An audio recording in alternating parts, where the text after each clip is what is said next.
මෛත්‍රී සහගත මනෝ කර්ම කියන්නේ මෛත්‍රී සිත පදනම් කරගෙන තමන්ගේ සිතවිලි බෙදා වෙන් කර ගැනීම. ඒ කියන්නේ දැන් සමහරවිට ඔබේ සිතේ සිතවිලි හටගනිද්දිම ඔබට සමහරට පේනවා, තේරෙනවා මේක මට ගැළපෙන්නේ නැහැ.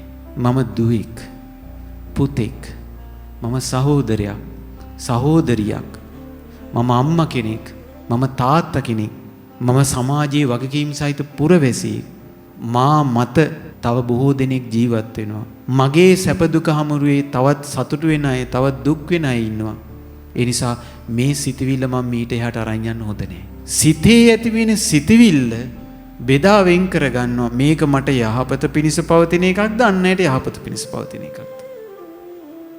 ආන් මේ විදිහට හිතව ගමන් තේරෙනවා මේ උපන්න සිතවිල්ල මට යහපත පිණිස පවතින්නේ, අන් අයට යහපත පිණිස පවතින්නේ නැහැ. එතකොට මේ සිතවිල්ල වහාම දුරු කරනවා.